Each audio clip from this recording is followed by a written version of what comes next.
Okay, let's just dive right into this explainer. Today, we're looking at the absolute most terrifying weapon ever detonated in human history. We're talking about an event so massive, it literally sent shockwaves around the entire planet multiple times. So let's unpack the incredible story behind the ultimate display of nuclear dominance, a device that completely pushed the boundaries of both science and human morality. To really wrap our heads around the scale we're dealing with right off the bat, think about the atomic bomb dropped on Hiroshima. Now, take that exact level of destruction and multiply it by 3,800. We aren't just talking about, a slight upgrade in military tech here. We're talking about an incomprehensible leap into a totally new apocalyptic echelon of destructive power. I mean, if a weapon like this were dropped on a major modern metropolis today, the destruction would just be beyond human imagination. Section 1. The ultimate weapon. Let's start by understanding exactly what the Tsar Bomba, or Big Ivan as it was also known, actually was, and how it absolutely earned its title as the Emperor of all bombs. To put this into perspective, think about the entirety of the Second World War. Every single bullet fired, every artillery shell dropped, plus the combined force of the atomic bombs dropped on Hiroshima and Nagasaki. All of that equals roughly 3 megatons of explosive force. Compare that literal mountain of historical explosives to just one single Tsar Bomba, which detonated with a force of 50 megatons. One single bomb carrying vastly more destructive energy than the entirety of history's deadliest global conflict. The officially designated RDS-202 remains the undisputed heavyweight champion of destruction. But you know what's truly terrifying? This Soviet-constructed weapon was actually supposed to be even worse, if not for a critical last-minute decision by its creator that cut its power directly in half. The blast yield was originally designed to be double this size. Section 2. Cold War Escalation. So to understand why a monster like this was built in the first place, we really have to look at the rapidly escalating tensions between the US and the USSR in the late 1950s and early 60s. The whole world was basically standing on a knife's edge. The crucial thing to understand here is how insanely fast hopes for a peaceful test ban treaty collapsed. Back in 1960, there was genuine hope for disarmament at a planned summit in Paris. But right before it happened, an American U-2 spy plane was shot down over Soviet territory. The US initially tried to claim it was just a weather plane, which was a total lie that the Soviets easily disproved, deeply embarrassing the US administration. That incident completely derailed the summit. And pushed by this, a highly aggressive Soviet leader Nikita Khrushchev decided to just resume nuclear testing to project absolute, undeniable Soviet dominance. Khrushchev was a pretty fiery, impulsive leader.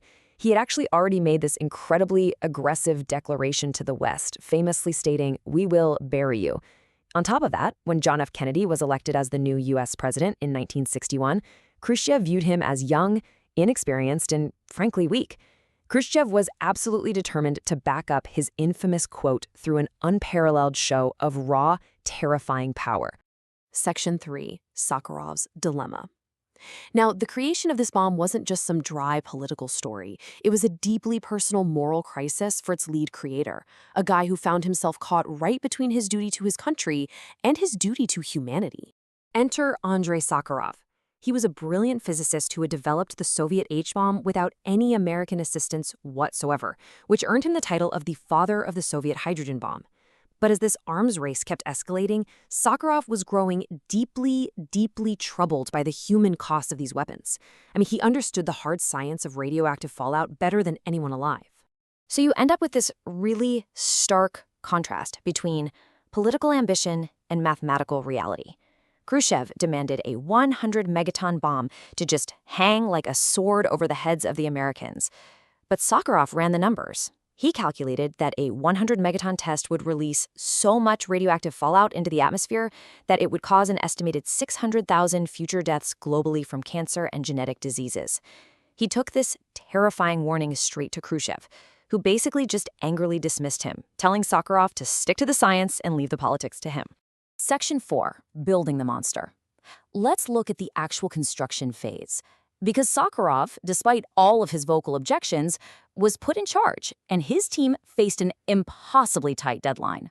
Forced to lead the project, Sakharov and his team had an impossible task in front of them. They were given just 16 weeks, 4 months, to build a 25-ton behemoth that was literally the length of a school bus.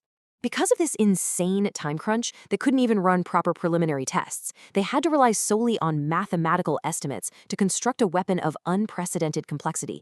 It was a massive gamble. And the crazy thing, from a strictly military standpoint, this bomb was completely useless. It offered absolutely zero tactical advantage in a real war. It was way too heavy for standard bombers, which meant the delivery plane had to fly dangerously slow. It couldn't be mounted on an intercontinental ballistic missile, making it a massive, slow-moving target for enemy anti-aircraft fire. The reality is, it was designed purely as a psychological weapon. It was a tool of absolute political terror. Driven by his heavy conscience regarding that deadly global fallout we talked about, Sakharov made a critical, unilateral, last-minute design change. He actually replaced the uranium components in the bomb's outer layers with substitute materials like lead. This incredibly courageous choice dramatically reduced the radioactive output, dropping the bomb's yield from Khrushchev's requested 100 megatons down to 50. It was still a total monster for sure, but it was vastly cleaner than originally intended. Section 5. The detonation. This brings us to the actual event itself. The morning of October 1961, high over the freezing, deserted island of Novaya Zemlya in the Arctic Ocean. To drop a 25-ton bomb, you obviously need a heavily modified bomber. But executing this drop was practically a suicide mission. Incredibly, the Soviet engineers estimated that the flight crew had only a 50% chance of surviving the mission, a literal coin toss. To give the pilots even a fighting chance of escaping the blast radius, they attached this massive, highly specialized parachute to the bomb to delay its descent to the detonation altitude, giving the plane just a few extra seconds to get away. At 11:32 a.m. Moscow time, the three-stage bomb detonated, and the immediate effects were, honestly, they're almost too extreme to comprehend. The flash of light was visible from 1,000 kilometers away. The fireball instantly expanded to 5 kilometers wide, generating heat 5 times hotter than the center of our sun. Absolutely everything within a 35-kilometer radius simply ceased to exist, completely vaporized. To really grasp the sheer vertical scale of this explosion, picture Mount Everest, the highest peak on our planet. The Tsar Bomba's mushroom cloud made it look like a speed bump.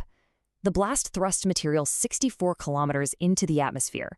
That is 7 times taller than Everest, pushing all the way up into the mesosphere. The kinetic force of the blast was so immense that its shockwave didn't just dissipate. It traveled around the entire globe 3 times. The delivery plane, despite being 115 kilometers away by the time it detonated, was caught in the shockwave and plummeted a full kilometer in altitude before the pilot finally managed to regain control.